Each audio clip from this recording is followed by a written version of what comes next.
Haleluya, shalom. Sekali lagi shalom. Ada sukacita? Puji nama Tuhan. Saya sungguh sangat bersyukur buat kesempatan yang Tuhan berikan untuk boleh menyampaikan kebenaran firman Tuhan lewat seminar kita. Dan pada saat sore hari ini kita akan membahas tentang praeksistensi dan kekekalan Tuhan Yesus. Sekali lagi praeksistensi dan kekekalan Tuhan Yesus. Bapak Ibu, tidak ada hal yang lebih urgent, tidak ada hal yang lebih utama dalam kehidupan kita selain bagaimana kita mengenal Yesus dengan benar. Sebab kehidupan kita itu sangat bergantung pada pengenalan kita akan Allah yang benar.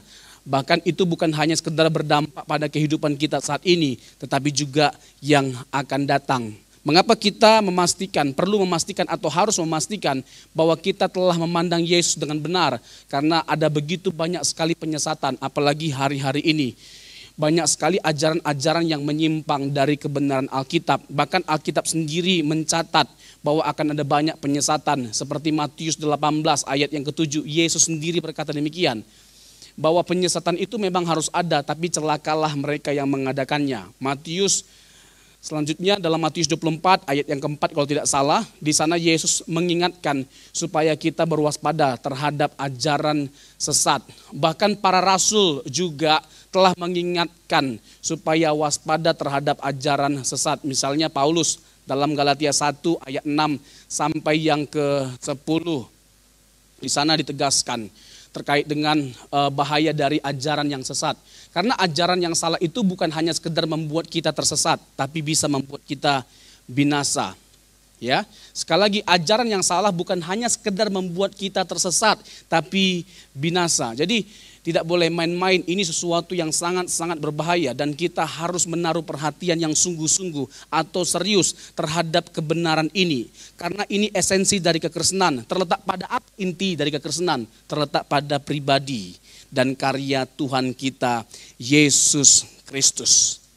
Untuk itulah kita CNC selalu menyelenggarakan seminar, berbagai macam seminar terkait dengan doktrinal maupun hal-hal yang praktis. Supaya membantu setiap jemaat memahami apa yang mereka imani. Jangan sampai kita sudah lama jadi Kristen tapi nggak tahu apa-apa tentang kekristenan.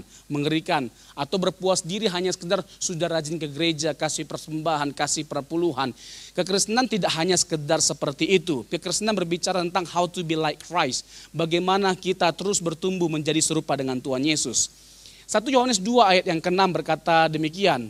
Barang siapa yang percaya, barang siapa yang mengaku mengenal Dia, ia wajib hidup sama seperti Yesus hidup. Wow, ini satu kesukaan yang besar bagi setiap kita. Ketika kita punya goals untuk menjadi seperti Tuhan Yesus. Ini kesempatan yang mahal. Tuhan kasih kita kesempatan untuk menjadi serupa dengan Dia. Dan inilah keagungan dari kekristenan.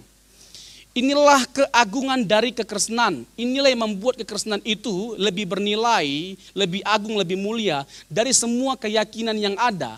Apa itu terletak pada Yesus dan bagaimana kita diberi kesempatan untuk menjadi seperti Tuhan Yesus. Halo? Inilah keagungan dari kekristenan.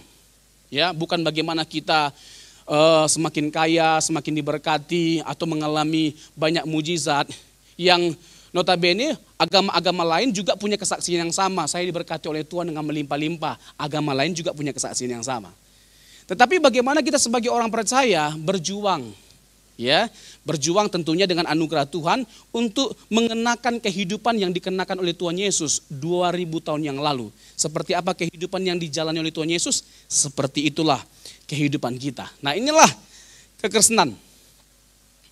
Inilah keindahan dari kekristenan. Jadi kita harus menempatkan keindahan kekristenan itu pada porsi yang tepat, pada tempatnya. Alkitab sangat jelas dalam mengungkapkan keilahian Yesus, baik itu praeksistensinya maupun kekekalannya. Klaim dan karya-karyanya, gelar-gelar dan nama pribadi Allah ada pada Yesus. Dia adalah Logos dan Yahweh itu sendiri. Sekali lagi saya katakan, Yesus adalah Logos dan Yahweh itu sendiri. Yohanes 1 ayat 1, pada mulanya adalah firman. Firman itu bersama-sama dengan Allah dan firman itu adalah Allah. Meskipun ya banyak para pakar memahami, menafsirkan bahwa istilah logos itu sesuatu yang dipinjam dari konteks Yunani, tetapi isinya itu Kristen banget, ya. Dan tidak ada konsep seperti yang diyakini atau dijelaskan oleh Yohanes tentang bagaimana Yesus yang adalah Allah menjelma menjadi manusia. Dalam keadaan dia sebagai manusia, dia dibunuh dan dia bangkit dari kematian. Ada pengharapan, ada kehidupan di balik kematian, ada pemulihan karena ada Yesus yang bangkit bagi setiap kita. 1 Korintus 15 ayat yang ketiga dan keempat, kalau bisa ditampilkan ayatnya lebih baik. 1 Korintus pasal yang ke-15 dikatakan demikian, ayat yang ketiga. Sebab yang sangat penting telah kusampaikan kepadamu, yaitu apa yang telah kuterima sendiri ialah bahwa Kristus telah mati karena dosa-dosa kita. Sesuai dengan apa? Kitab suci. Jadi ini sesuatu yang bukan dikarang-karang. Ya, ini bukan hasil hayalan. Ini sesuatu yang berasal daripada kitab suci, tentunya perjanjian lama. Dinubuatkan ya dalam perjanjian lama tentang segala sesuatu yang akan terjadi pada diri Yesus, dan ada banyak nubuatan terkait dengan Yesus Kristus. Secara khusus tentang penyaliban dan kebangkitannya. Itu semuanya dinubuatkan dalam perjanjian lama. Dan dahsyatnya, luar biasanya adalah sak detail-detailnya digenapi. Itu artinya pertama, bahwa Yesus adalah Mesias. Tidak perlu lagi dinantikan Mesias-Mesias yang lain. Seperti yang dilakukan oleh orang Yahudi. Masih menantikan Mesias. Yang kedua, Alkitab adalah firman Allah. Alkitab itu firman Allah, ya didukung dengan case ini. Yaitu tidak ada yang meleset. Semuanya sak detail-detailnya tergenapi. Yang ketiga, itu membuktikan bahwa Allah kita adalah Allah yang hebat. Allah yang dahsyat. Kita bicara tentang Allah itu dahsyat bukan hanya sekedar membicarakan hal yang remeh-temeh. Tadinya saya miskin lalu jadi kaya. Saya lagi butuh sesuatu tiba-tiba ada. Ya, bukan hanya sekedar bicara tentang hal itu. Ini sesuatu yang lebih dari sekedar itu. Ini tentang pertaruhan hidup kita.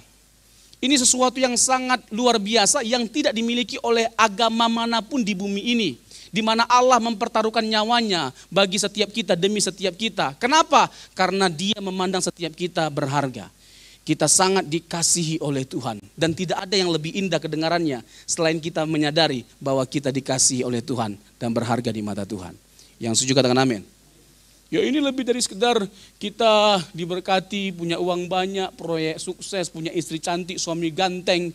Lebih dari sekedar ini. Halo. Makanya jangan jadi berkurang sukacita kita hanya karena uang makin menipis. Aminnya lemas. Amin. Ini kan hanya karena proyek kita gagal. Ya mungkin sebelum kita dewasa rohani, ketika hidup kita lagi susah, ya kan proyek nggak berhasil, nggak semulus yang dulu, kita mungkin mudah stres, mudah sedih, frustasi, bahkan marah. Oke, it's okay, no problem. Kita manusia. Tapi ketika kita makin mengenal kebenaran firman Tuhan, jangan dong. Harus bertumbuh dewasa. Ya kan, nggak jadi berkurang sukacita kita hanya karena hari ini penjualan kurang lancar, puji Tuhan. Besok lancar, puji Tuhan. Jadi lancar nggak lancar? Cius ini. Halo. Iya dong, kan sebagai anak Tuhan kita harus praktekkan apa yang kita ketahui. Amin. Semakin dalam kita memahami kebenaran firman Tuhan, semakin besar beban dan tanggung jawab kita untuk mengaplikasikannya. Jangan hanya sekedar tahu tentang teologi. Jangan pernah hanya sekedar menjadi theology lovers, but we must be Jesus lovers. Iya kan, amin. Ya kan? Bukan hanya sekedar jadi pecinta teologi, tapi pencinta Tuhan Yesus. Bukan hanya sekedar menjadi pecinta teologi, tapi menjadi pecinta Tuhan Yesus.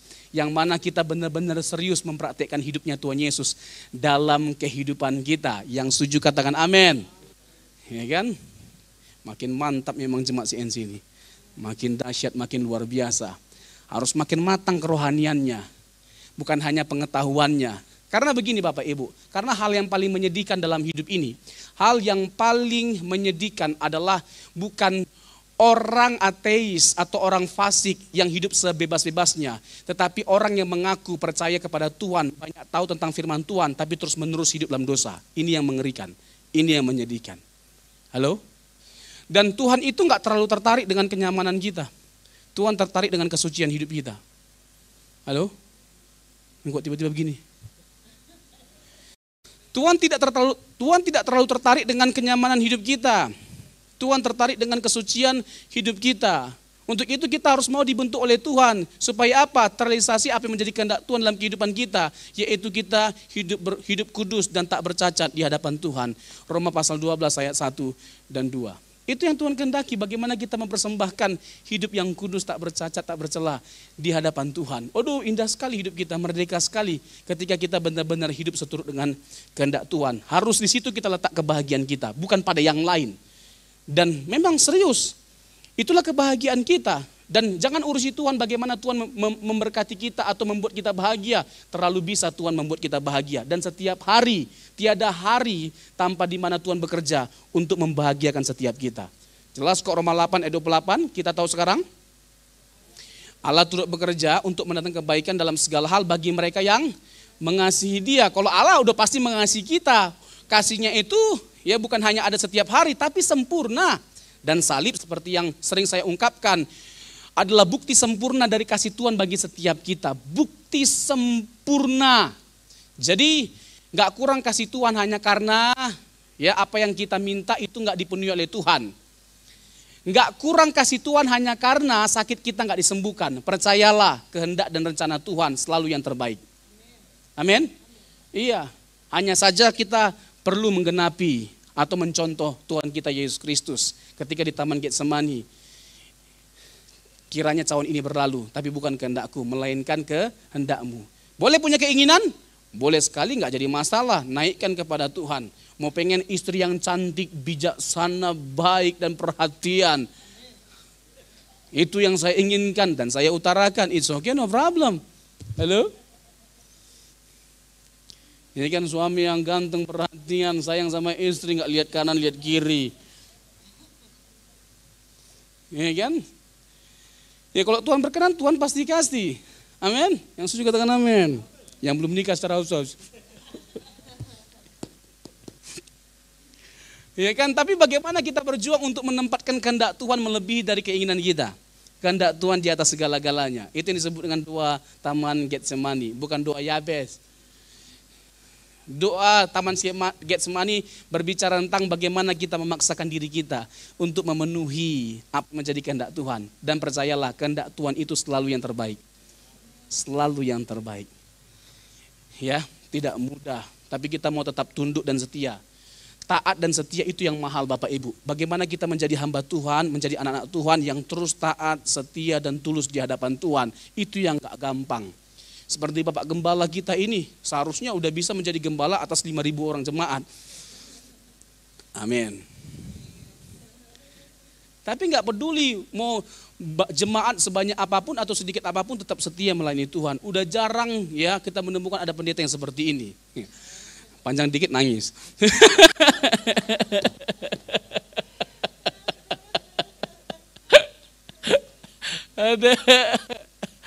Halo. Iya kan? Tuhan Yesus loh. Tuhan Yesus, satu jiwa itu berharga sekali. 99 itu ditinggalkan untuk mencari yang satu orang. Kok bisa loh jemaat pendeta meninggalkan jemaat hanya karena sedikit yang dilayani. 12 orang. Ya Allah, itu masih banyak. Tuhan Yesus yang satu aja hilang dicari. Jiwa itu berharga sekali. Melebihi dari dunia ini. Berharga atau mahalnya jiwa kita ini, melebihi dari dunia ini, bahkan sampai Yesus mempertaruhkan nyawanya. Jadi kalau Bapak Ibu tanya sama saya berapa mahal harga kita, seharga anaknya yang tunggal. Bukan main-main, gak kira-kira loh, ngeri kali kasihnya Tuhan itu, aduh gak bisa digambarkan dengan kata-kata. Makanya kalau kita masih menuntut bukti dari Tuhan, Tuhan berikanlah bukti kalau kau mengasihi aku. Aduh ini kekristenan kekanak-kanakan, ini Kristen kanak-kanak. Ya kalau awal-awal jadi Kristen ya oke, it's okay no problem. Tapi kalau kita sudah semakin ngerti firman Tuhan, semakin dalam, jangan dong. Kita harus bertindak sebagai orang dewasa. Amin Bapak Ibu. Jadi sebab yang sangat penting telah kusampaikan kepadamu, yaitu apa yang telah kuterima sendiri, ialah bahwa Kristus telah mati karena dosa-dosa kita, sesuai dengan kitab suci. Jadi tidak ada yang ujuk-ujuk yang terjadi pada Yesus 2000 tahun yang lalu. Itu sudah dibuatkan, termasuk terkait dengan bahwa dia akan disalibkan. Salib itu adalah lambang dari kutuk. Galatia 3 ayat 13, terkutuklah orang yang disalibkan. 1 Korintus pasal yang pertama, di sana ditegaskan terkait dengan bahwa berita tentang salib adalah batu sandungan, adalah sebuah batu sandungan bagi orang Yahudi. Bagi orang non-Yahudi, itu sesuatu yang konyol, itu kebodohan, itu sesuatu yang memilukan, memalukan bagi orang non-Yahudi. Tapi tidak bagi kita. Salib itu bicara tentang apa? Hikmat dan kekuatan Allah. Kenapa salib berbicara tentang hikmat dan kekuatan Allah? Karena melalui salib kita dibebaskan, kita dimerdekakan.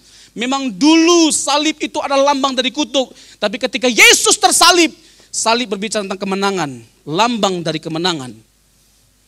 Jadi dengan kita memenang salib, kita menyadari, kita tahu bahwa kita telah berkemenangan di dalam Yesus Kristus Tuhan. Dikatakan ayat yang keempat, bahwa ia telah dikuburkan dan bahwa ia telah dibangkitkan pada hari yang ketiga sesuai dengan kitab suci. Ia bangkit. Pada hari yang ketiga, sesuai dengan kitab suci, diulangi lagi, sesuai dengan kitab suci, ia bangkit. Bahkan sebelum Yesus disalibkan dan bangkit, ya, Tuhan Yesus sendiri sudah menubuatkan bahwa dia akan menderita, ditangkap dan dieksekusi. Dan semuanya itu terjadi pada hari yang ketiga dia akan bangkit. Tuhan Yesus sudah ngomong. Dan itu terjadi persis seperti yang dia sampaikan. Jadi kekristenan itu memiliki dasar yang kuat. Keyakinan kita itu kuat dan kokoh. Kalau mau disimpulkan secara sederhana, ya, diletak pada peristiwa apa dasar dari kekristenan, kebangkitan Tuhan Yesus. Dan tidak ada hal yang lebih pasti, tidak ada hal yang lebih meyakinkan selain peristiwa kebangkitan Tuhan Yesus. Kebangkitan Tuhan Yesus itu bukan hanya sekedar peristiwa historis, sesuatu yang terjadi di masa lampau. Bukan hanya peristiwa sejarah, tetapi itu adalah peristiwa yang mengubahkan. Tidak ada satupun peristiwa di dunia ini yang lebih mengubahkan, ya, yang lebih mengubahkan selain peristiwa penyaliban dan kebangkitan Tuhan Yesus. Jadi ada kuasa kebangkitan Tuhan Yesus yang bisa mengubahkan setiap kita, seburuk apapun masa lalu kita, seburuk apapun keadaan kita. Kita mungkin pernah gagal berulang-ulang kali, ketika kita datang kepada Yesus, Tuhan mampu mengubahkan setiap kegagalan demi kegagalan. Amin. Ya, percayalah. Contoh para murid. Contoh para murid ini salah satu bukti dari kebangkitan Tuhan Yesus. Siapa para murid sebelum Yesus bangkit? Mereka para pecundang, para pengkhianat. Mereka adalah orang-orang yang menyangkal Tuhan Yesus, termasuk Petrus yang seakan-akan sok pahlawan gitu loh. Sekali-kali hal itu tidak terjadi padamu. Padahal nanti dia yang mengkhianati atau menyangkal Tuhan Yesus. 3 kali dia menyangkal Tuhan Yesus. Tetapi apa yang terjadi ketika Yesus bangkit dari kematian? Seburuk apapun mereka, separah apapun keadaan mereka akhirnya berubah, bahkan radikal perubahan mereka. Mereka bukan hanya sekedar memberitakan Injil, tapi mereka rela mati demi Yesus. Nah, kalau mau dipertanyakan, hal apa yang paling masuk akal untuk menjawab persoalan mengapa para murid bisa mengalami satu perubahan yang radikal? Tidak ada yang lain yang lebih logis jawabannya selain karena Yesus bangkit dari kematian. Alasan yang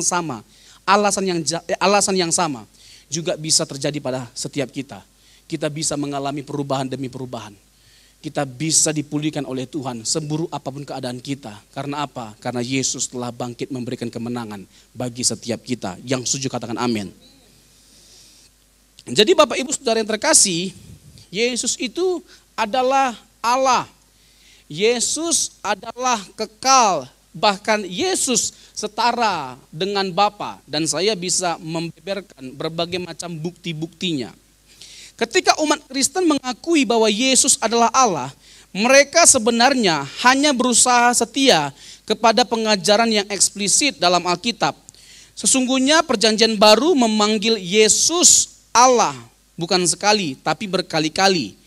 PB juga mengafirmasi, ya, bahwa Yesus adalah Tuhan, berulang kali dilakukan dalam konteks menyetarakan Yesus dengan Yahweh.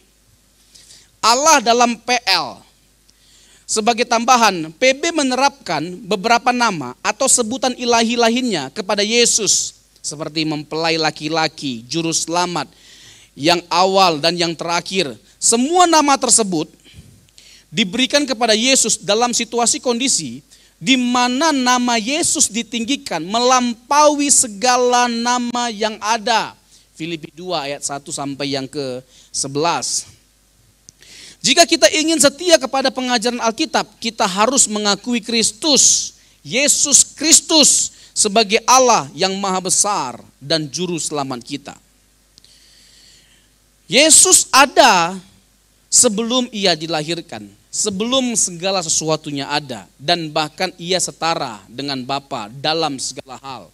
Ini adalah fondasi dari iman kekristenan. Kita harus ingat ini sebagai inti dari pembahasan kita. Nah, saya akan memberikan berbagai macam bukti yang rasional, bukti teologis, dan bukti historis bahkan terkait dengan praeksistensi ya dari Tuhan kita Yesus Kristus. Tentu kekalannya ya, bagaimana dia dalam kekalan, kita nggak bisa menjelaskan. Kita hanya bisa menjelaskan tentang Allah sejauh Allah menyingkapkan tentang dirinya kepada setiap kita. Baik itu melalui pewahyuan umum maupun pewahyuan khusus. Pewahyuan umum, Allah menyingkapkan dirinya lewat karya ciptaannya, lewat alam semesta. Ya, dengan kita melihat keindahan alam semesta, kita dapat menyimpulkan tidak mungkin Tuhan tidak ada. Karena begitu terakhir, begitu teratur, begitu indah dunia ini. Tetapi ada pewahyuan khusus untuk kita bisa mengenal bahwa Allah itu bukan hanya ada, tapi Allah itu mengasihi kita. Dengan apa? Dengan Alkitab. Yang kedua, dengan inkarnasi Tuhan kita Yesus Kristus. Itu adalah bukti yang sempurna. Itu adalah wahyu khusus dari Allah bagi setiap kita. Nah, saya mulai dengan praeksistensi Tuhan kita Yesus Kristus. Sebelumnya saya mau katakan demikian. Yesus bukanlah pribadi yang baru ada 2000 tahun yang lalu. Dan ia bukanlah pribadi yang baru jadi Allah setelah dia mati dan bangkit atau setelah ia taat sempurna kepada Bapa. Ada teolog atau pendeta yang punya paham seperti ini, meyakini seperti ini. Kayak misalnya ya, dulu ya di abad yang keempat ada yang namanya Arius. Dia menganggap bahwa Yesus itu diciptakan oleh Bapa.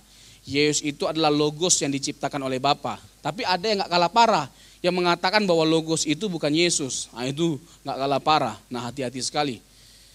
Ya, dan biasanya para penyesat itu ya, kalau dia mengajarkan kesesatan itu indah sekali bahasanya, kemasannya, dan menarik sekali. Sehingga orang mudah tertarik.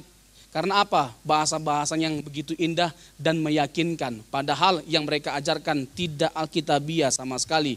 Itulah pentingnya bagi setiap kita untuk menaruh perhatian terhadap pembahasan doktrinal. Supaya kita nggak diombang-ambingkan dengan berbagai macam pengajaran yang ada. Apalagi belakangan ini. Kalau kita meyakini Yesus yang seperti ini, ya, bahwa dia itu baru ada 2000 tahun yang lalu, ya, terkait dengan kelahirannya, ya, terkait dengan waktu dia dibaptis, dia baru ada atau baru diangkat jadi Allah ketika dia dibaptis. Ada juga pandangan yang seperti itu. Kalau kita meyakini Yesus yang seperti ini, maka akan ada banyak ayat-ayat di dalam Alkitab yang sulit untuk dipahami, baik PL maupun PB. Di dalam PL kita bisa melihat praeksistensi Tuhan Yesus, dan di dalam PB bagaimana Tuhan Yesus menunjukkan keberadaan dirinya sebelum inkarnasinya sebagai manusia, God man. Yesus itu satu pribadi dengan dua natur, yang insani dan yang ilahi. Begitu cakap, panjang dan filosofis sekali. Konsili Kalsedon merumuskan hal itu, bahwa dia adalah Allah manusia. Mengapa Allah manusia? Yesus itu, kenapa dia harus punya dua natur? Karena hanya Allah manusia yang bisa menyelamatkan kita. Kenapa harus jadi manusia? Karena upah dosa ialah maut. Bagaimana mungkin Allah bisa mati kalau tidak menjelma menjadi manusia? Jadi Yesus itu adalah Allah manusia. Ketika dia berinkarnasi, ia nggak berhenti jadi Allah. Dia tetap Allah. Ada banyak teks yang mengungkapkannya. Dia disembah sebagai Allah, dia mengampuni dosa, dia mengklaim keilahiannya dengan berbagai macam pernyataan atau otoritas seperti ego eimi, aku adalah aku. Nanti saya akan bahas hal ini. Nah, saya masuk kepada pembahasan mengenai malaikat Tuhan, Theophany atau Christophany, ya, Theophanic angel. Ya, penampakan malaikat Tuhan atau bahkan penampakan Allah dalam berbagai macam bentuknya. Dalam Alkitab Perjanjian Lama, selain peristiwa Tuhan berbicara langsung atau datang dalam rupa manusia, dalam Kejadian 18 ayat yang pertama, 16 sampai 22. Kejadian 32 ayat 24 sampai 30 dan Kejadian 19 ayat yang pertama.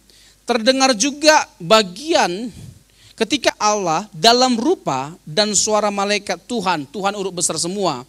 Kalau dikatakan malaikat Tuhan, Tuhan huruf besar semua, itu artinya penampakan Allah. Tuhan huruf besar semua itu dalam bahasa Ibrani Yahweh.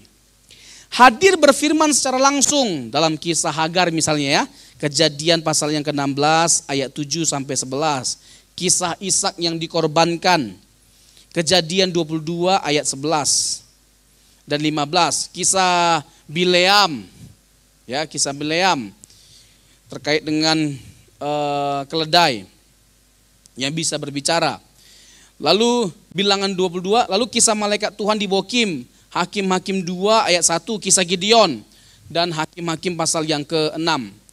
Perbedaannya dengan malaikat biasa adalah bahwa malaikat Tuhan yang adalah pribadi anak dalam Perjanjian Lama, Yesus Kristus dalam PB atau Yesus Kristus prainkarnasi. Sekali lagi ya, perbedaan dengan malaikat biasa adalah bahwa malaikat Tuhan, huruf besar semua tadi, yang adalah pribadi anak dalam Perjanjian Lama. Yesus Kristus dalam PB ya namanya. Itu adalah bukti dari prainkarnasi Tuhan Yesus, eksistensi dari Tuhan kita Yesus Kristus. Menerima penyembahan dari manusia dan menyampaikan firman secara langsung. Adapun malaikat biasa tidak menerima penyembahan dan sebatas menyampaikan atau melakukan sesuatu berdasarkan perintah Tuhan. Jadi malaikat Tuhan dalam konteks PL yaitu Yesus, ya, sebelum dia berinkarnasi sering sekali menampakkan diri kepada manusia dalam berbagai macam bentuk, termasuk sebagai malaikat Tuhan. Dan ketika dia menampakkan diri, tidak jarang dia disembah. Bahkan konteks dia mengampuni dosa juga ada. Daniel 9 ayat 21 sampai 23 dan Lukas 2 ayat yang ke-10. Jadi ada begitu banyak sekali bukti-bukti dari eksistensi Tuhan Yesus, ya. Dia menampakkan diri kepada Musa dalam semak belukar yang menyala-nyala, menampakkan diri kepada Sarah tadi saya bilang, lalu kepada Gideon, kepada Abraham, dan masih banyak lagi tokoh dalam Perjanjian Lama. Bagi saya itu bukti yang sangat kuat dan bahkan terlalu kuat untuk kita menyimpulkan bahwa Yesus itu sudah ada sebelum dia lahir. Mari kita buka terlebih dahulu dalam Mika 5. Mika 5. Kalau ada ayatnya boleh tampilkan ayat yang pertama.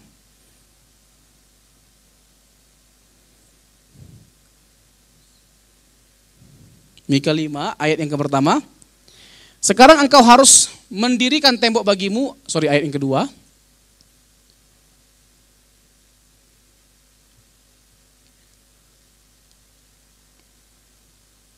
Tetapi engkau hai Betlehem Efrata, hai yang terkecil di antara kaum-kaum Yehuda, daripadamu akan bangkit bagiku seorang yang akan memerintah Israel. Oke, dinubuatkan gak tempat kelahiran Tuhan Yesus? Di mana? Betlehem. Di mana Yesus lahir? Di Betlehem. Benar gak nubuatannya? Benar kan? Lalu di sini ditegaskan, ini sesuatu yang penting untuk kita pahami. Meskipun dia akan lahir di Betlehem, itu konteksnya apa? Kemanusiaannya. Tapi kalau keberadaannya bukan dia baru ada waktu dia lahir di Betlehem. Dari sejak kekal dia sudah ada. Ini teksnya, kan jelas sekali. Lalu dikatakan apa? Yang permulaannya sudah sejak purbakala, sejak dahulu kala. Jadi Alkitab itu jelas kok mengungkapkan praeksistensi atau kekekalan dari Tuhan kita Yesus Kristus. Jadi sampai sejauh ini kita dapat menyimpulkan, ya, kalau ada pendeta, teolog atau hamba Tuhan yang menolak kebenaran ini bahwa Yesus itu adalah Allah, dia ada dalam praeksistensinya, bahkan dia kekal, itu adalah sesuatu yang menyimpang dari kebenaran Alkitab. Bahkan bisa dikategorikan sebagai sebuah kesesatan. Ya.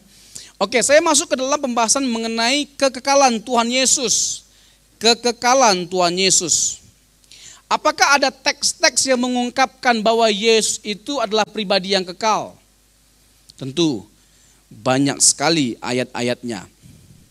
Saya akan jelaskan semuanya kepada setiap kita. Dalam berbagai macam teks atau konteks. Mari kita buka dulu Yohanes 8 ayat 58. Apakah ada teks yang menunjukkan bahwa Yesus itu kekal? Ya, pertama Yohanes 8 ayat 58 itu bicara tentang praeksistensi Tuhan Yesus. Nanti saya akan masuk ke dalam Yohanes 17 ayat yang kelima. Mari kita perhatikan sama-sama. Kata Yesus kepada mereka, aku berkata kepadamu, sesungguhnya sebelum Abraham ada atau jadi, aku telah ada. Kata aku telah ada dalam bahasa aslinya, bahasa Yunani, ego eimi, dalam bentuk present. Artinya tidak ada masa, tidak pernah ada waktu di mana Yesus tidak ada. Dia selalu ada. Ya enak ya kalau kita tahu bahasa aslinya, itu membantu kita untuk dengan mudah memahami kebenaran teks ini. Jadi tidak pernah ada waktu di mana Yesus tidak ada. Nah, ada yang mengatakan bahwa ini bukan Tuhan Yesus, tapi ini adalah metonim. Metonim itu adalah hikmat, hikmat yang ada pada Allah, lalu hikmat yang ada pada Bapa dianugerahkan pada Yesus. Jadi waktu Yesus berkata bahwa dia sudah ada sebelum Abraham ada, dia hendak menegaskan, ya, dia hendak menegaskan bahwa sebenarnya itu bukan dirinya, tapi metonim yang ada pada dirinya. Nah, itu tidak tepat. Nah, kenapa kita mengatakan itu tidak tepat? Nah, beberapa alasannya. Ayat 57. Kita bahas dulu ayat 57. Dikatakan demikian. Bahwa orang Yahudi itu menjadi marah. Kenapa orang Yahudi menjadi marah? Karena umur Yesus itu belum sampai 50 tahun. Maka kata orang-orang Yahudi itu kepadanya, umurmu belum sampai 50 tahun dan engkau telah melihat Abraham. Jarak antara Yesus dengan Abraham itu 2000 tahun. Kan gak make sense kan? Gak make sense kan? Hal itu hanya bisa kita pahami kalau kita percaya bahwa Yesus itu adalah pribadi yang kekal. Bisa nangkap Bapak Ibu? Bisa nangkap? Jelas gak maksud ayat ini? Jelas gak pesannya untuk menunjukkan bahwa Yesus itu sudah ada sebelum dia lahir? Oke. Ayat 56. Lalu pertanyaannya, bagaimana kita mau membuktikan bahwa ini benar-benar Yesus yang ngomong, bukan metonim, bukan hikmat Bapa yang ditaruh pada diri Yesus. Karena metonim itu bukan pribadi. Metonim itu sifat, sementara yang ngomong ini pribadi. Nah, ini dia ya yang paling menguatkan. Abraham bapamu bersukacita bahwa ia akan melihat hariku dan ia telah melihatnya dan ia bersukacita. The biggest question is, kapan Abraham melihat hari Yesus? Kan itu kan? Dan ia bersukacita. Kejadian pasal 18. Kan ada 3 orang kan yang menampakkan diri kepada Abraham di Tarbantin. Salah satunya siapa? Salah satunya siapa? Yesus. Nanti kan yang 2 ini kan yang diutus untuk menjungkir balikkan ke Sodom dan Gomora. Lalu Tuhan Yesus itu memberitakan 2 peristiwa. Yang pertama memberitahu bahwa Sarah akan punya anak. Abraham akan punya anak meskipun di usia tua. Tidak ada yang mustahil bagi Allah. Meskipun akhirnya di umur 90 tahun mereka punya anak. Tidak ada yang mustahil bagi Allah. Tetap kita harus membuka ruang terhadap hal-hal yang bersifat supernatural. Amin. Ya, dan tidak ada yang salah untuk kita minta sesuatu yang mustahil. Mustahil bagi manusia, tapi nggak ada yang mustahil bagi Allah. Amin Bapak Ibu. Amin. Iya. Meskipun yang paling penting itu bukan iman yang besar, tapi iman yang benar. Iman yang benar itu membantu kita untuk dengan benar memandang segala sesuatu dan tidak mungkin menyalahkan Allah meskipun hidup kita berat atau susah. Nggak ada yang amin. Halo? Masalahnya kan orang suka iman-iman yang besar kan, karena apa? Terkait dengan mujizat, hal yang bersifat spektakuler, yang wah gitu loh. Kesaksian tentang pendetanya itu naik turun surga, lalu dianggap ini hamba Tuhan penuh urapan. Kalau khotbahnya tentang kristologi, nggak ada urapannya sama sekali, ya Allah. Nggak gitu juga Ferguson. Lagi pula mana di Alkitab ya ada orang yang bisa naik turun surga. Tuhan Yesus turun sekali, naik sekali. Kamu naik apa ke surga, naik turun? Naik lift kah? Hah? Udah aja. Jangan main amin-amin aja. Hebat sekali Pak Pendeta, ini penuh urapan. Aku mau didoakan sama dia. Aku mau dipegang sama tangannya dia. Nggak usah gitu amat. Hamba Tuhan juga manusia. Yang punya kuasa itu Tuhan. Ya kan? Kalau mau mengalami kuasa Tuhan doa sendiri, Pak. Mengusir setan juga doa sendiri, Pak. Nggak usah panggil-panggil pendeta. Kita semua punya kuasa. Tapi Pak Pendeta setannya gemuk. Terus maksudnya mau panggil pendeta gemuk? Kalau main visi. Tapi nggak ada yang salah juga manggil pendeta. Amin Bapak Ibu. Halo. Apalagi Pak Pendeta kan selalu rajin mendoakan jemaatnya. Ya, kalau diberkati Tuhan, yang pertama jangan lupakan Tuhan. Yang kedua jangan lupa pendeta. Tapi masalahnya Tuhan aja dilupakan apalagi pendeta. Tapi ini kan di jemaat yang di sana, di sini enggak ada. Nah, ada begitu. Sampai di mana tadi? Aduh. Ya, jadi yang pertama itu terkait dengan peristiwa dinubuatkannya bahwa Abraham dan Sarah akan punya anak. Yang kedua, bahwa Sodom dan Gomora akan dijungkir balikkan atau dihancurkan. Itu adalah bukti dari praeksistensi Tuhan Yesus, di mana Yesus menampakkan dirinya kepada Abraham dan Abraham bersuka cita. Masuk akal nggak ayatnya dipahami seperti ini? Bisa dipahami nggak? Pas nggak? Cocok nggak? Karena kalau nggak seperti ini kan lucu. Kenapa Yesus berkata bahwa Abraham telah bersuka cita karena melihat harinya? Kalau ternyata Abraham nggak pernah melihat Yesus, kan aneh. Ya, hal ini dia hendak menegaskan secara tidak langsung bahwa dia sudah ada sebelum dia lahir. Ya, kalau bicara tentang dia ada umurnya atau pernah lahir, itu dalam konteks kemanusiaannya, bukan dalam konteks kealahannya. Kalau dalam konteks kealahannya, dia nggak ada usianya. Dia nggak pernah dilahirkan. Sebagai contoh nih ya, Matius, Markus, Lukas, Yohanes. Matius dan Lukas itu mencatat silsilah Tuhan Yesus. Pertanyaannya, kenapa Markus dan Yohanes tidak? Matius, Lukas mencatatkan silsilah Tuhan Yesus. Kenapa Markus dan Yohanes tidak? Tahu bahasa Indonesia?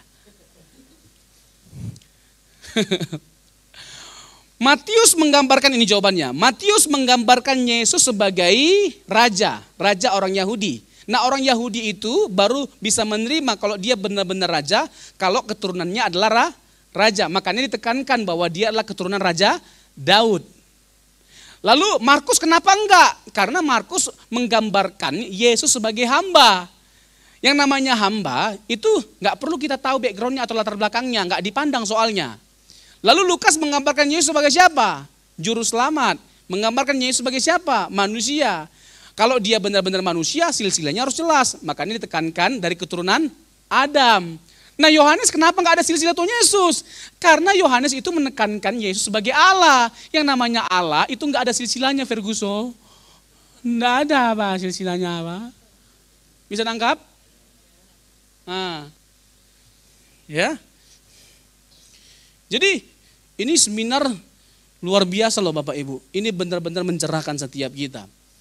Ya, apalagi di tengah maraknya ya ajaran-ajaran yang sedang viral. Karena pendetanya pendeta besar soalnya. Mengajarkan sesuatu yang bertolak belakang dengan apa yang kita yakini selama ini. Itu berbahaya sekali. Jadi hati-hati. Jangan karena besarnya. Kan kadang-kala kita ini bisa lebih tertarik sama pendeta daripada Alkitab. Ya kan, karena pesona pendetanya itu luar biasa. Ya kan, fasih lidahnya, ya kan sangat meyakinkan, gantengnya kayak saya. Biasa aja Bapak Ibu, jangan begitu ketawanya. Ngeledek banget kayak ketawanya. Jadi Kejadian 18 itu bicara tentang bukti dari Abraham pernah lihat hari Tuhan Yesus dan ia bersuka cita. Lalu di pasal 19 ayat 24 boleh. Pasal 19 ayat 24. Ini pekerjaan multimedia ini gak gampang sekali ya Bapak Ibu. Tuhan berkati ya Dek ya. Ya, multimedia itu termasuk orang yang jarang diapresiasi. Nanti diapresiasi ketika salah-salah, dimarah-marah. Nah, pendeta itu gitu. Padahal nggak gampang loh. Cari cepat kan ayat ini kan gampang. Ini kan tunggu dulu, masih cari kan. Apalagi kalau orang baru belajar pegang laptop. Nah, ayat 24.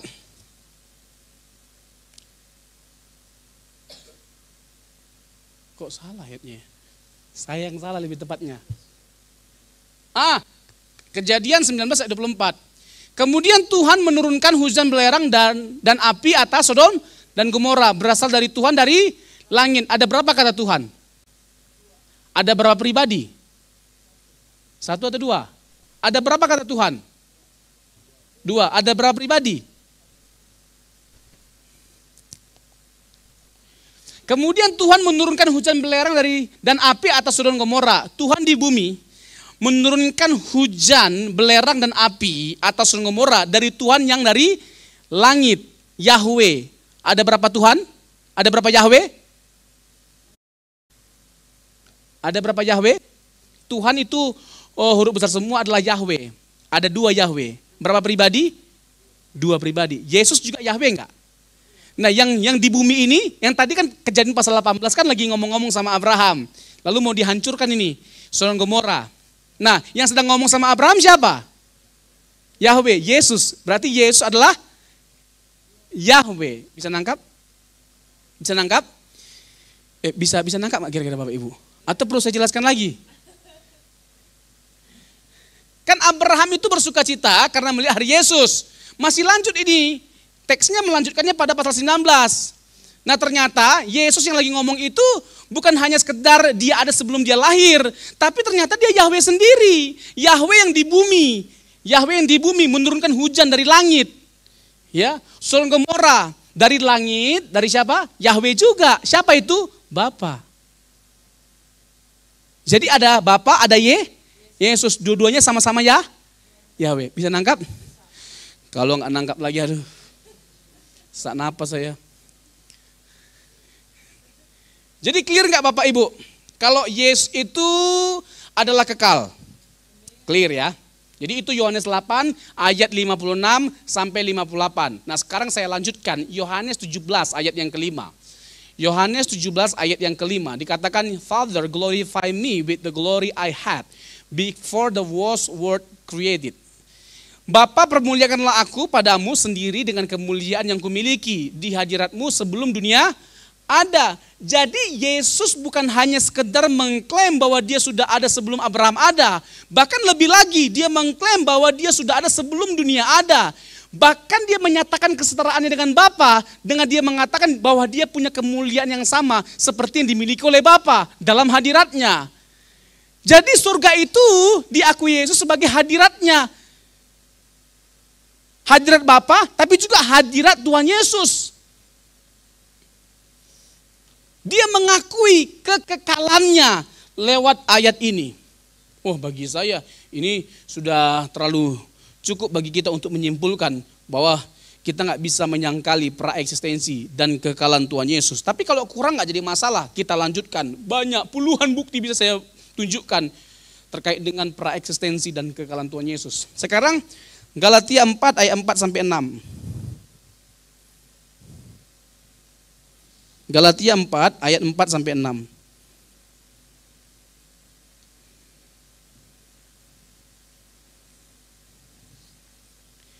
Tetapi setelah genap waktunya maka Allah mengutus anaknya yang lahir dari seorang perempuan dan takluk kepada hukum Taurat. Yesus sering digambarkan sebagai pribadi yang diutus oleh Bapa. Diutus oleh Bapa dari kekekalan. Jadi Yesus itu adalah pribadi yang ada bersama dengan Bapa dalam kekekalan. Lalu dia menyatakan dirinya sesuai dengan waktunya Bapa. Setelah genap waktunya, jadi ada waktu yang ditetapkan oleh Bapa untuk anaknya diutus. Nah diutus untuk apa? Menebus dosa dari setiap kita. Ia diutus, terus ayat 5. Ia diutus untuk menebus mereka yang takluk kepada hukum Taurat supaya kita diterima menjadi anak Allah, menjelma menjadi manusia supaya kita anak-anak manusia, ya, manusia bisa menjadi anak-anak Allah. Ayat yang ke-6. Dan karena kamu adalah anak, maka Allah telah menyuruh roh anaknya ke dalam hati kita yang berseru, ya Aba, ya Bapa. Roh anaknya ini para pakar itu berpandangan atau menafsirkan ini bicara tentang Roh Kudus. Roh Kudus itu juga adalah rohnya anaknya atau sesuatu yang diutus oleh Bapa melalui Yesus Kristus. Coba kita buka Yohanes pasal yang ke-15 ayat yang ke-26. Yohanes 15 ayat yang ke-26. Jikalau penghibur yang akan kuutus dari Bapa datang, yaitu Roh kebenaran yang keluar dari Bapa, ia akan bersaksi tentang aku. Bersaksi tentang aku. Ia diutus oleh Bapa melalui Yesus Kristus. Jadi berdasarkan Galatia 4 ayat 4 sampai 6, yang pertama Allah mengutus anaknya. Yang kedua, gambaran bahwa anak itu lahir dari seorang perempuan, ya, diutus setelah genap waktunya. Yang ketiga, kontras antara Yesus sebagai anak Allah secara natural dengan orang-orang percaya sebagai mereka yang diterima sebagai anak-anak adopsi. Jadi beda ya, keanakan kita dengan Yesus. Kalau Yesus itu anak Allah yang berasal dari kekekalan, sudah ada dari sejak kekal sampai kekal. Nah, kita itu baru ada waktu kita lahir dan menjadi anak-anak Allah karena Yesus Kristus. Ingat, kita disebut anak Tuhan Yesus karena menerima Tuhan Yesus. Ya kan? Jangan bilang orang yang tidak percaya Yesus sebagai anak Tuhan Yesus. Tidak ada itu. Yohanes 1 ayat 12. Ada nggak ayatnya Pak Pendeta? Ini ayatnya. Eksplisit lagi. Yohanes 1 ayat 12. Kan lagi rame itu kan. Ya kan, semua katanya anak Tuhan Yesus. Pokoknya kalau baik anak Tuhan Yesus. Tunggu dulu, santai Pak. Lihat dulu ayatnya ini. Tetapi semua orang yang menerimanya diberinya kuasa supaya menjadi anak-anak Allah, yaitu mereka yang percaya dalam nama. Nah, yang disebut sebagai anak-anak Allah itu adalah orang yang percaya Yesus, yang menerima Yesus. Bisa nggak kita disebut sebagai anak-anak Allah kalau nggak menerima Yesus? Nggak bisa, kan ayatnya jelas. Jadi jangan digampangkan dong. Ya kan, gampang sekali, ngegampangin sekali gitu loh. Orang sembarangan disebut sebagai anak Allah. Loh, ini ayatnya sudah clear menurut saya. Harus percaya Yesus baru bisa disebut sebagai anak Allah. Yang keempat, pernyataan yang paralel bahwa Allah telah menyuruh roh anaknya. Roh anaknya. Jadi Roh Kudus itu juga disebut sebagai roh anaknya. Ya, roh dari Tuhan kita Yesus Kristus. Nah, unsur yang menjadi kunci dari kesimpulan bahwa anak yang dibicarakan adalah pribadi yang praeksis. Pribadi yang praeksis. Ya, tadi ditegaskan dalam ayat yang ke-6 atau ayat yang terakhir. Implikasinya sudah jelas. Pertama, Allah mengutus anaknya dari surga untuk menebus umatnya. Dari surga Tuhan Yesus itu berasal. Coba kita buka 2 Yohanes 1 ayat 7. 2 Yohanes 1 ayat 7. Ya, Tuhan berkati DE, cepat sekali loh dia bukanya. Luar biasa, saya baru ngomong set langsung tampil. Memang diberkati DE sampai keturunan ketiga dan keempat. Keturunan kelima cari sendiri. Sebab banyak penyesat telah muncul dan pergi ke seluruh dunia yang tidak mengaku bahwa Yesus Kristus telah datang sebagai manusia. Itu adalah si penyesat dan anti Kristus. Coba ya, coba perhatikan baik-baik Bapak Ibu ya. Dikatakan bahwa telah datang sebagai manusia. Artinya sebelum dia jadi manusia, dia sudah ada. Dia adalah Allah. Sebelum dia datang sebagai manusia, dia adalah Allah. Nah, sekali lagi konteksnya, dia datang sebagai manusia untuk menyelamatkan setiap kita. Ada misi. Ada misi. Jadi kalau manusia nggak jatuh dalam dosa, nggak perlu Yesus mati di kayu salib. Nggak perlu sampai dia mengosongkan diri. Nggak akan ada teks-teks itu kalau manusia nggak jatuh dalam dosa.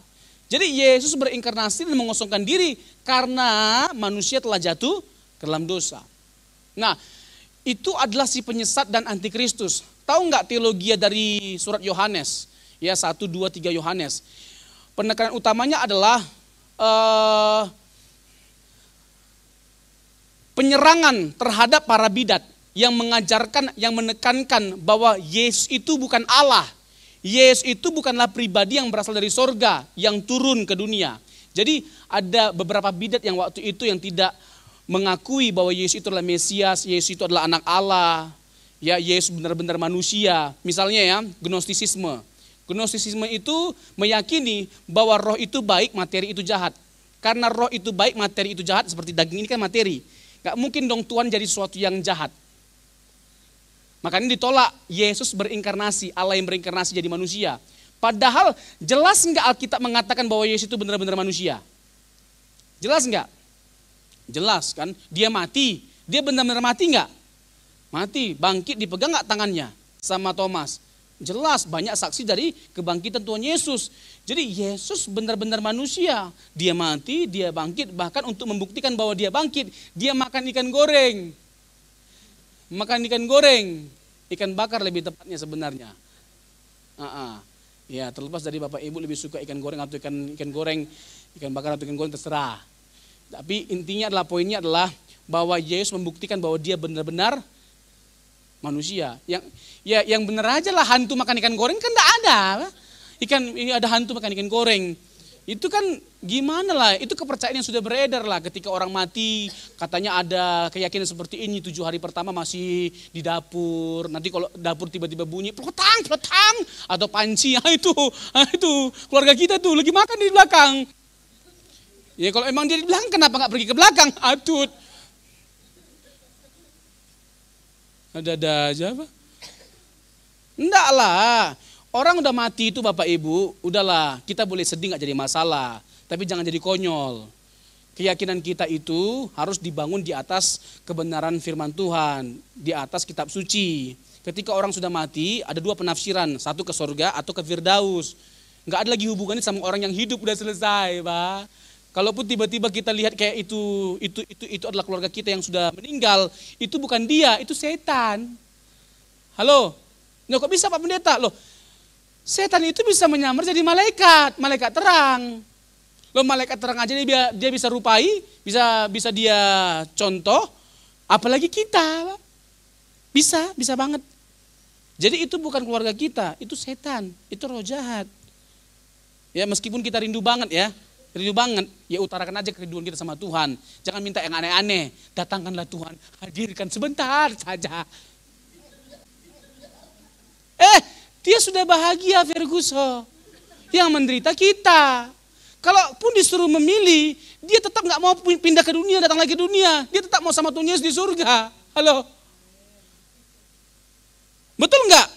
Ya jangan-jangan kita juga sama, gak mau pulang ke dunia. Capek. Menghadapi orang yang suka berhutang, ketika ditagih malah lebih marah daripada kita. Lebih emosi daripada kita. Capek. Ini kan pura-pura tulus gitu loh, manis. Pak Pendeta Robson ini ganteng sekali. Khotbahnya juga sangat memberkati. Kata-katanya itu luar biasa, manis lagi. Pak Pendeta biar tali silaturahmi kita gak putus, pinjam dulu 100.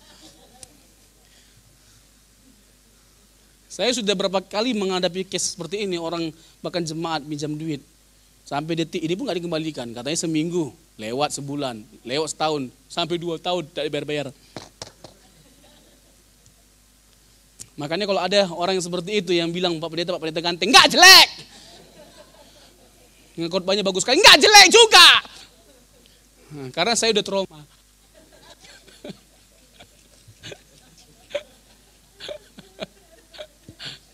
Masa uang habis hanya karena untuk dipinjamkan?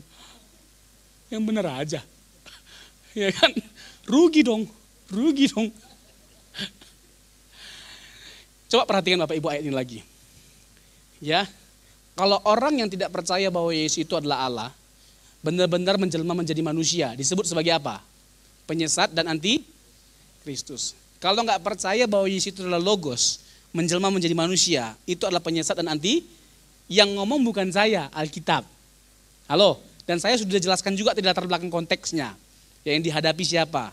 Gnostik misalnya, atau doketisme dari kata dokeo, kelihatannya. Jadi ada yang meyakini bahwa Yesus itu kelihatannya aja sebagai manusia, tapi tidak benar-benar manusia. Atau bahasa sederhananya terlihat seperti hantu. Ada yang punya keyakinan yang seperti itu. Nah, Yohanes itu menulis surat-surat ini sebagai sebuah bentuk apologetika. menjawab semua tuduhan-tuduhan atau ajaran yang menyimpang pada waktu itu. Yesus adalah Tuhan. Sekarang 1 Yohanes 4 ayat 2 dan 3. 1 Yohanes 4 ayat 2 dan 3.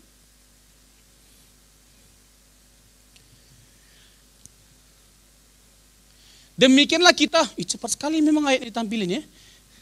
Demikianlah kita mengenal roh Allah, setiap roh yang mengaku bahwa Yesus Kristus telah datang sebagai manusia, berasal dari datang sebagai manusia.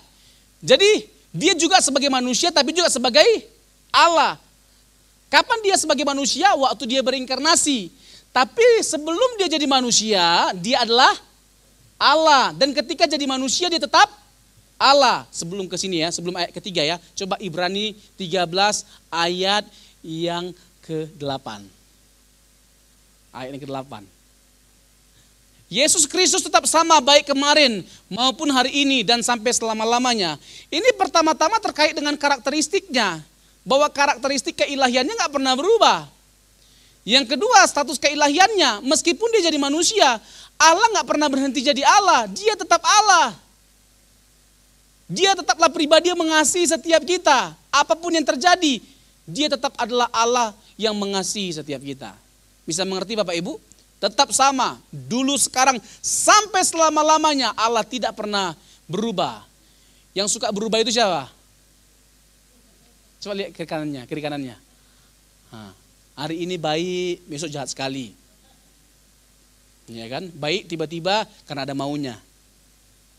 Ya kan? Tiba-tiba istrinya nggak pernah ngomong I love you, tiba-tiba suami lagi kerja bilang WA, "Papi I love you." Kenapa Kak? Kenapa ngana ini? Apa yang terjadi? Ya kan? Ini pasti ada maunya. Tapi di sini nggak ada yang seperti itu lah. Ya kan? Di sini suami istri itu so sweet, harmonis. Insya Allah. Ya kan? Mari kembali lagi 1 Yohanes 4 ayat yang ketiga. Dan setiap roh yang tidak mengaku Yesus tidak berasal dari Allah. Roh itu adalah roh antikristus dan tentang dia telah kamu dengar bahwa ia akan datang dan sekarang ini ia sudah ada di dalam dunia. Jadi sekali lagi ya, yang tidak mengaku Yesus itu telah menjelma menjadi manusia, menjadi daging, menjadi manusia. Itu adalah spirit antikristus. Itu roh antikristus. Dan antikristus itu bukan baru ada nanti. Bukan Bapak Ibu, dari dulu sudah ada antikristus. Artinya orang-orang yang menyangkal kemesiasian Yesus, menyangkal keilahian Yesus, menyangkal bahwa dia telah datang sebagai manusia. Itu disebut sebagai antikristus. Nah, saya masuk kepada teks yang lainnya. Surat Ibrani juga sangat jelas dan tegas dalam menonjolkan kealahan Yesus dalam pasal 1. Penulisnya berbicara tentang sang anak sebagai cahaya kemuliaan Allah. Serta gambar wujud dari Allah. Ibrani 1 ayat yang ketiga. Anak ini yang olehnya Allah menciptakan dunia, juga menopang segala sesuatu dengan firman-Nya yang penuh kekuasaan. Ayat yang ketiga. Dalam ayat yang ke-8 yang merupakan kutipan Mazmur 45 ayat 7, sang anak disebut sebagai Allah. Coba kita buka dulu Ibrani 1 ayat 1 sampai 3. Ini penting sekali. Ia adalah wujud setelah pada zaman dahulu Allah berulang kali dan dalam pelbagai cara berbicara kepada nenek moyang kita dengan perantaraan siapa? Nabi-nabi. Jadi ada berbagai macam upaya untuk Allah menyampaikan firman-Nya, nubuatannya, kehendaknya. Secara khusus melalui para nabi-nabi pada waktu itu. Lalu selanjutnya yang kedua, maka pada zaman akhir ini ia telah berbicara kepada kita dengan perantaraan anaknya. Jadi zaman akhir itu sudah dimulai waktu Yesus datang kali pertama. Dan waktu Yesus datang kali pertama, ya sampai kedatangannya kali kedua, ini disebut dengan akhir zaman. Ini disebut dengan zaman gereja. Yang telah ia tetapkan sebagai yang berhak menerima segala yang ini bukti keilahiannya. Yang berhak menerima segala yang ada di alam semesta ini siapa? Yesus. Nah kalau Yesus bukan Allah, berhak enggak dia menerima segala yang ada? Berhak enggak dia? Enggak. Oleh dia Allah telah menjadikan alam semesta. Tidak ada yang jadi dari segala yang jadi tanpa dia. Yohanes 1 ayat 1 sampai 3. Nanti kita ke situ. Selanjutnya ayat yang ke-3. Sebelumnya saya mau mengatakan demikian. Tadi kan ada begitu banyak para nabi yang diutus oleh Allah untuk menyampaikan firman-Nya atau nubuatannya. Lalu pada akhir zaman akhir dia mengutus siapa? Anaknya yang tunggal. Yesus itu bukan hanya sekedar nabi terbaik, tapi dia nabi terakhir. Dia adalah penyampai wahyu terakhir dan terbaik. Ya, jadi tidak ada kebenaran di luar kebenaran Alkitab. Hanya Alkitablah satu-satunya kebenaran yang diwahyukan oleh Tuhan. 2 Timotius 3 ayat yang ke-16 dan 17. Segala tulisan yang diilhamkan oleh Allah. 2 Petrus 1 ayat 20 dan 21. Ya, Alkitab itu bukan hasil karangan manusia, tetapi atas dorongan Roh Kudus manusia menyampaikan firman-Nya. Ayat yang ketiga, ia adalah cahaya kemuliaan Allah dan gambar wujud Allah dan menopang segala yang ada dengan firman-Nya yang penuh kekuasaan. Dan setelah ia selesai mengadakan penyucian dosa, ia duduk di sebelah kanan yang maha besar di tempat yang tinggi. Dia mengerjakan tugas penebusan. Dia menebus dosa manusia. Saya pernah mengatakan bahwa dalam perjanjian lama, imam sering mempersembahkan korban. Itu semua hanya gambaran, hanya bayang-bayang yang merujuk kepada siapa? Yesus Kristus. Jadi cara Allah untuk menebus setiap kita sudah dapat kita lihat dalam perjanjian lama. Bahwa anaknya yang tunggal akan ditebus. Misalnya, ini peristiwa simbolik ya. Saya lupa nama istilah teologianya. Ketika Abraham mempersembahkan Ishak, ini adalah sebuah gambaran yang merujuk kepada Allah yang akan mengorbankan anaknya yang tunggal. Bedanya, kalau Abraham tidak jadi mempersembahkan anaknya, Allah sudah tahu kesetiaan atau ketaatan Abraham. Allah memuji ketaatannya. Karena memang sebenarnya nggak gampang. Udah dia dapatkan di usia tuanya, satu-satunya lagi anaknya. Tiba-tiba lagi happy-happynya punya anak, lalu Tuhan minta, mudah nggak sebenarnya Abraham untuk mempersembahkannya? Sama sekali nggak mudah dong. Tapi dia mau tetap tunduk terhadap kehendak Tuhan. Seharusnya spirit ini kita miliki. Apapun yang Allah minta kita mau persembahkan. Karena kita tahu bahwa segala sesuatu itu berasal daripada Allah. Nah, orang seperti ini layak untuk diberkati oleh Tuhan. Dan percayalah pasti diberkati oleh Tuhan. Amin. Apalagi kalau kita menyadari bahwa segala sesuatu karena kasih karunia Tuhan. Kalau kita menyadari bahwa segala sesuatu adalah karena kasih karunia Tuhan, tidak ada ruang bagi kita untuk menyombongkan diri. Halo?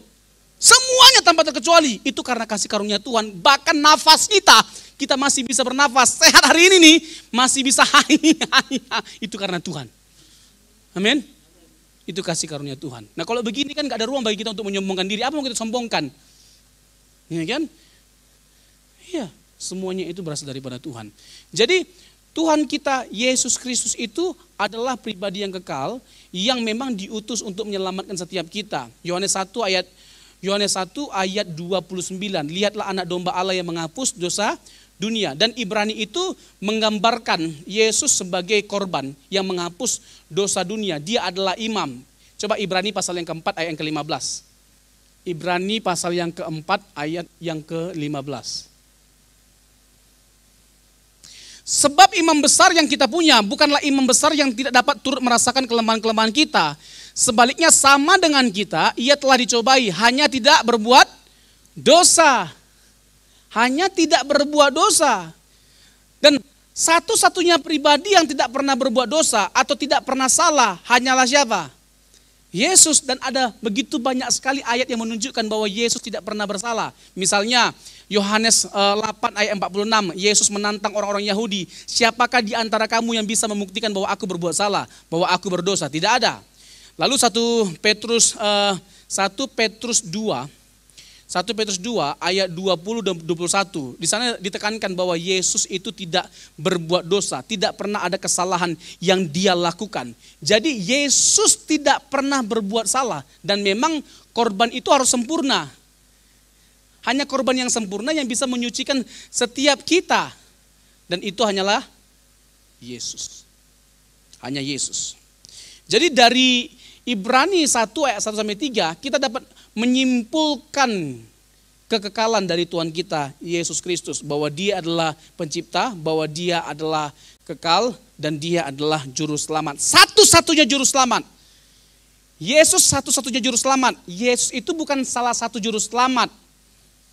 Ya, hati-hati dengan pengajaran yang lagi merebak hari-hari ini, yang namanya Kristen progresif.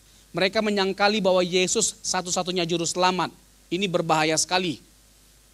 Ya, Kristen progresif itu nggak ragu-ragu saya katakan sebagai sesat atau bidat.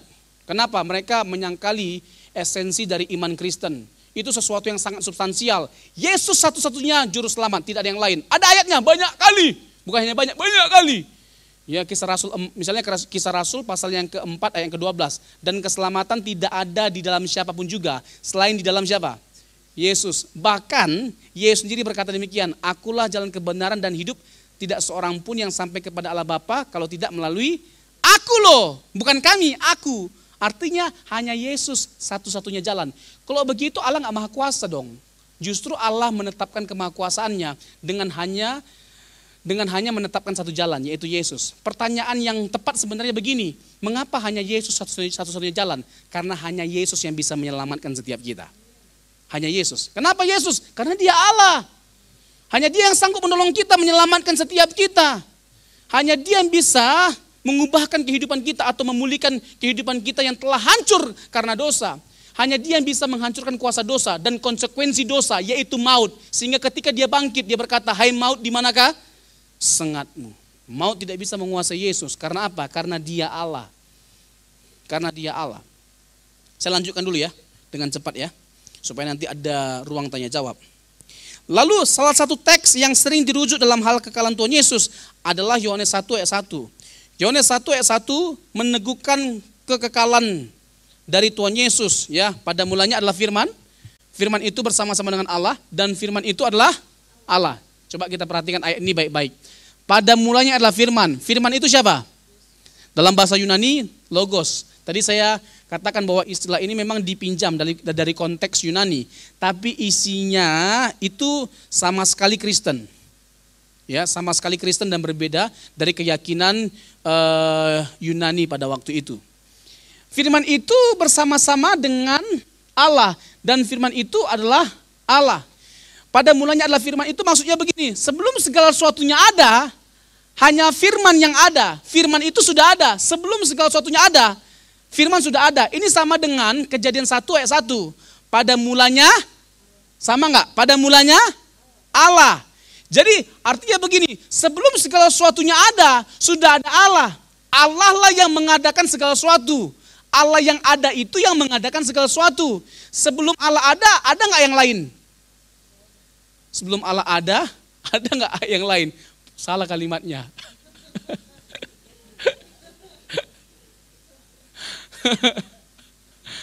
Sebelum segala sesuatunya ada, Allah sudah ada. Ya, dan tidak ada sumber lain yang mengadakan segala sesuatu selain Allah. Bisa nangkap? Nah, ini sama dengan Yohanes 1 ayat 1. Pada mulanya adalah firman. Artinya sebelum segala sesuatunya bermula, sudah ada firman, sudah ada logos dalam kekekalan. Lalu dikatakan firman itu bersama-sama dengan Allah. Ini menunjukkan bahwa firman, logos, Yesus itu berbeda pribadinya dengan Bapa. Kan ada namanya sabellianisme, modalisme, pernah dengar ya? Bapa, Putra, Roh Kudus itu adalah pribadi yang sama katanya. Ah, itu salah. Itu enggak sesuai dengan kebenaran Alkitab. Ayat ini menyangkali ya ajaran itu. Firman bersama-sama dengan Allah. Kalau saya bersama-sama dengan Bapak Gembala, apakah saya sama Pak Gembala itu pribadi yang sama? Tidak. Saya bersama-sama dengan Pak Gembala, artinya saya adalah pribadi yang berbeda. Firman itu bersama-sama dengan Allah bukan hanya sekedar menekankan bahwa firman itu pribadi yang berbeda, tapi mereka sudah bersama-sama dalam kekekalan. Bisa nangkap? Lalu, dan firman itu adalah, oh ternyata bukan bersama-sama dengan Bapa doang yang adalah Allah, dia juga Allah. Nah, buktinya apa? Buktinya dilanjutkan ayat 2 yang ketiga. Sebagai penguat dari ayat 1. Ia pada mulanya bersama-sama dengan Allah. Ayat yang ketiga.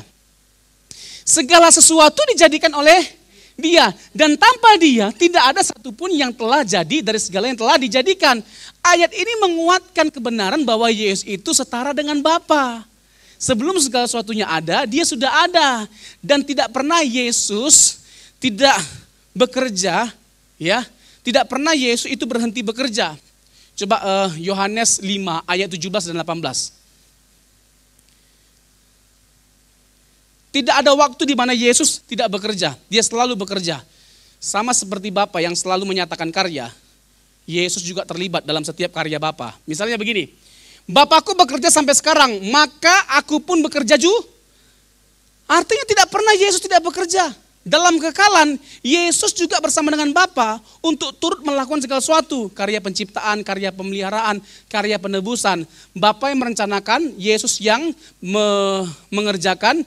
Lalu ada Roh Kudus yang mengaplikasikan keselamatan itu. Ayat yang selanjutnya, ayat 18. Nah ini dia, orang Yahudi menjadi marah. Sebab itu orang-orang Yahudi lebih berusaha lagi untuk membunuhnya. Mengapa? Karena bukan saja karena ia meniadakan hari Sabat. Tetapi juga karena ia mengatakan bahwa Allah adalah Bapanya sendiri. Dan dengan demikian menyamakan dirinya dengan Allah. Dia gak pernah berhenti bekerja katanya seperti Bapa. Loh, ini orang keterlaluan. Emang kamu ikut menciptakan waktu Bapa menciptakan? Iya. Ikut memelihara alam semesta? Iya. Tadi Ibrani 1 kan, ayat 1-3 kan, memelihara alam semesta, menopang segala sesuatunya dengan firman-Nya. Yesus juga turut mengerjakan segala sesuatu. Nah, ayat yang ke-30 jadi masalah memang. Coba Yohanes 5 ayat 30. Mungkin Bapak Ibu bertanya-tanya, apa maksud ayatnya ini? Bukankah ayat ini menunjukkan bahwa Yesus bukan Allah dan tidak setara dengan Bapa? Aku tidak dapat berbuat apa-apa dari diriku sendiri. Aku menghakimi sesuai dengan apa yang aku dengar dan penghakimanku adil. Sebab aku tidak menuruti kehendakku sendiri melainkan kehendak Dia yang mengutus aku. Berarti ternyata Yesus itu tidak bisa berbuat apa-apa tanpa Bapa. Nah, semuanya itu kan harus diperhatikan sesuai dengan konteksnya. Satu ayat lagi ya, Yohanes 14 ayat 28. Yohanes 14 ayat 28. Kamu telah mendengar bahwa aku telah pergi berkata kepadamu. Bahwa aku telah berkata kepadamu. Aku pergi tetapi aku datang kembali kepadamu. Sekiranya kamu mengasihi aku, kamu tentu akan bersukacita. Karena aku pergi kepada Bapakku, sebab Bapa lebih besar daripada aku. Nah ayat ini kan jelas kan. Berarti Yesus nggak setara dengan Bapa. Ayat ini harus dipahami dalam terang inkarnasi Tuhan Yesus. Dalam konteks inkarnasinya, Dia bukan hanya lebih rendah daripada Bapa, bahkan dari para malaikat pun dalam waktu sekejap, Yesus lebih rendah. Kapan itu? Waktu Yesus berinkarnasi. Nah, kalau orang nggak setuju dengan jawaban ini, dengan pernyataan ini, berarti dia harus menegaskan bahwa Yesus bukan hanya lebih rendah daripada Bapa, tapi juga Yesus lebih rendah daripada malaikat. Coba Ibrani 2 ayat yang ke-17. Ibrani 2 ayat 17. Itulah sebabnya maka dalam segala hal ia harus disamakan dengan saudara-saudaranya, supaya ia menjadi imam besar yang menaruh belas kasihan dan setia kepada Allah untuk mendamaikan dosa seluruh bangsa. Ayat yang ke-18.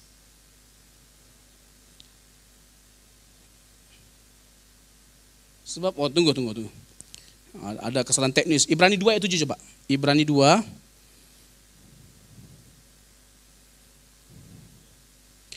Namun engkau telah membuatnya untuk waktu yang singkat sedikit lebih rendah daripada malaikat-malaikat. Kapan Yesus lebih rendah daripada malaikat?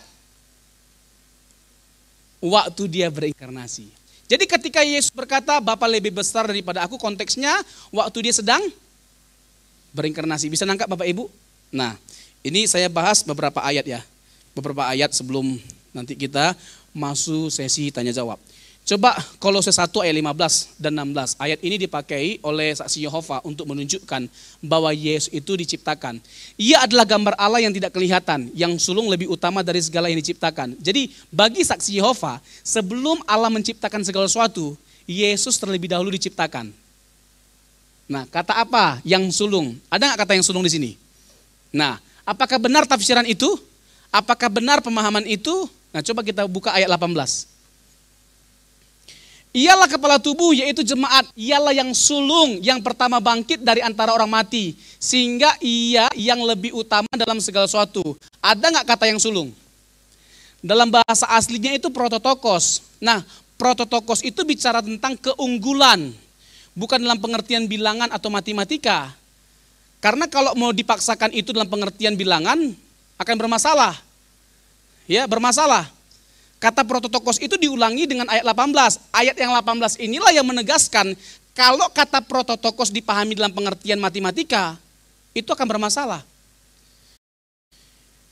Maksud dari Kolose 1 ayat 15, Yesus itu nggak bisa dibandingkan dengan apapun yang ada di alam semesta ini. Dibandingkan dengan alam semesta ini, Yesus lebih unggul. Kalau bahasa sekarangnya begini, ojo dibanding-bandingke. Yesus jangan dibanding-bandingkan dengan apapun, siapapun. Dia lebih utama. Amin. Dia lebih superior. Ayat 18. Kembali lagi ke ayat 18. Ialah yang sulung, yang pertama bangkit dari antara orang mati. Nah, kenapa saya bilang ini nggak boleh diartikan dalam pengertian matematika? Karena begini, saya mau tanya dulu.